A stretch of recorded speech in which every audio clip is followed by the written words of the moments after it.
కాదు.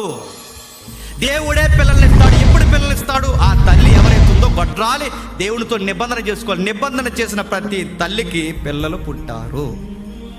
25 ఏళ్ళు ఎదురు చూస్తే శారమ్మ అబ్రహాముకి పిల్లలు పుట్టారు, రాహేలుకి పిల్లలు పుట్టారు, మనవ చేసుకుంటే పిల్లలు పుట్టారు, కమిట్మెంట్ ఇస్తే పిల్లలు పుట్టారు. అన్న నాకే కనుక బిడ్డనిస్తే నీకు ఇచ్చేస్తానని కమిట్మెంట్ ఇచ్చింది గనక పుట్టారు. ఎలిజబెత్కి ఆలస్యంగా పిల్లను పుడితే ఏలియా లాంటోడు పుట్టాడు. గుర్తుపెట్టుకోండి. ఎక్కడ మీరు చూడండి కమిట్మెంట్ అంటే ఆలస్యమైన తల్లులు బాధపడకండి. ఎవరికైనా పిల్లలు ఆలస్యం అయితే బాధపడకండి. ఎందుకో తెలుసా? పిల్లల్ని ఏ బాధ ఏ ఒప్పుకోలు లేకుండా కనేసిన తల్లుల లెక్క వేరు, మీ లెక్క వేరేదిగా తెలుసా? దేవుడికి మీరు ప్రత్యేకము. ఎంత ప్రత్యేకమో తెలుసా? అందరి గర్భాలు తెలిసిన దేవుడు మీ గర్భాన్ని ఇంకా ఎందుకు తెరవలేదంటే మీ నుంచి ఏదో దేవుడు కోరుకుంటున్నాడు.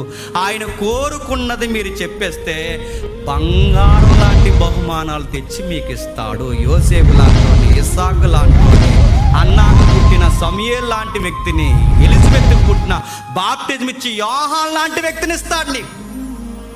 వీళ్ళందరూ పిల్లలు వేరు, ఈ పిల్లల వేరు, ప్రత్యేకం. గుర్తుపెట్టుకోండి. ఆలస్యంగా పుట్టిన ఏ తల్లికైనా చరిత్రలో చూడండి బంగారు రత్నాలు పుట్టారు. నాకు పుట్టట్లేదు ఏం చేయాలి, అక్కడ అట్టుపడి తినాలి, ఇక్కడ ఇది అనాలి, అది వాడు ఇదంతా కాదండి. దేవుడికి ఏదో ఇవ్వాల్సిన మాట ఉంది, ఇవ్వు. ఆ మాట ఇవ్వు. దేవ నాకు బిడ్డనిస్తే నేను ఉంటానో ఏదో మాట ఇవ్వు, ఏదో సరి చేసుకు. ఎందుకంటే